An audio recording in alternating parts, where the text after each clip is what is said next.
भाइयों बहनों, आज महाराष्ट्र के महाविजय के बाद पहली बार हम सब एकत्रित आए हैं। आप सबको मालूम नहीं है कि आपने कितना बड़ा काम किया है। आपको लगता है देवेंद्र फडणवीस फिर से मुख्यमंत्री बन गए। इतनी बड़ी मात्रा में हमारे कार्यकर्ता विधायक बन गए, मंत्री बन गए। हमारे साथी शिवसेना, एनसीपी, सच्ची शिवसेना और सच्ची एनसीपी को भी विजय प्राप्त हुई। परंतु महाराष्ट्र के विजय के कई मायने। महाराष्ट्र की विजय ने 1978 से शरद पवार जी ने जो दगा फटका की राजनीति शुरू की थी, उसको 20 फुट जमीन में दफनाने का काम आप लोगों ने किया। उद्धव ठाकरे जी ने हमारे साथ जो द्रोह किया था, 2019 को विचारधारा छोड़ी थी और बाला साहब ठाकरे के सिद्धांतों को छोड़ा था, झूठ फरेब कर मुख्यमंत्री बने थे, वो उद्धव ठाकरे जी को आपने उनकी जगह बताने का काम किया है। हमेशा के लिए 78 से लेकर 24 तक महाराष्ट्र अस्थिरता का शिकार रहा। वो अस्थिरता की राजनीति को समाप्त कर एक स्थिर रास्ते पर चलने का काम ये मजबूत देवेंद्र फडणवीस सरकार देकर आपने किया है। इसके साथ साथ हिंदुत्व और मोदी जी की विकास की राजनीति, ये सब हमारे विरोधी बाहें चढ़ाकर, बाहें फैलाकर राह देखकर बैठे थे कि लोकसभा के बाद महाराष्ट्र में हमारी विजय होगी। उनको इस स्वप्नों को चकनाचूर करने का काम आप सभी ने किया है। और भाइयों बहनों, मैं जब आया था 9,500 कार्यकर्ताओं से बातचीत की थी। मैंने कहा था कई चुनाव ऐसे होते हैं जो राज्य को असर करते हैं और कई चुनाव होते हैं जो देश की राजनीति को बदल कर रख देते हैं। भाइयों बहनों, मेरी बात याद रखना, 25 साल के बाद इतिहास साक्षी बनेगा। आपका महाराष्ट्र का महाविजय वो देश की राजनीति को फिर से पटरी पर चढ़ाने का काम किया है।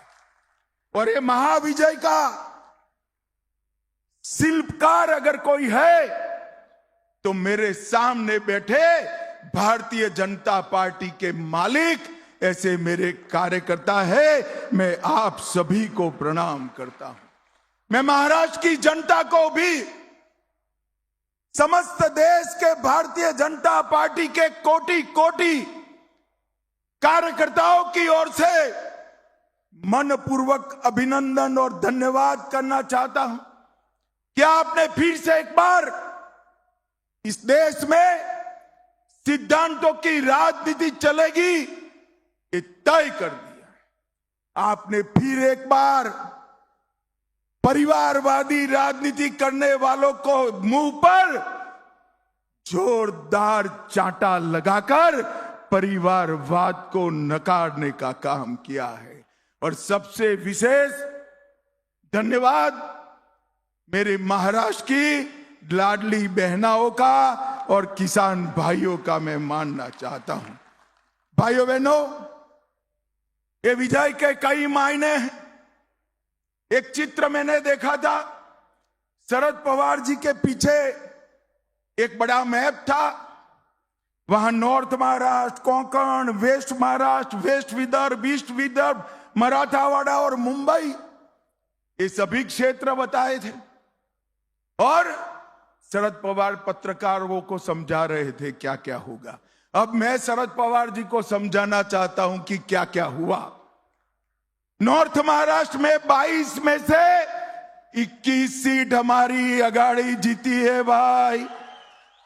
कोंकण में 17 में से 16 सीटें, पश्चिम महाराष्ट्र में से 26 में से 24, वेस्ट विदर्भ में 17 में से 15, ईस्ट विदर्भ में 29 में से 22, मराठावाड़ा में 20 में से 19 और मुंबई में 17 में से 15 सीटें जीतने का काम आप सभी ने किया। आप सभी ने, कहीं किसी का टिकट कटा, कहीं किसी की महत्वाकांक्षा का पोषण नहीं हो पाया, फिर भी हमारे दोनों साथी दलों के लिए कमल को ही सर्वस्व मानकर शिवसेना और एनसीपी को भी जिताने का काम किया है और गठबंधन धर्म को मजबूत करने का काम किया है। इसलिए भी आपको बार बार बधाई देना चाहिए। महाराष्ट्र की जनता ने तय कर दिया है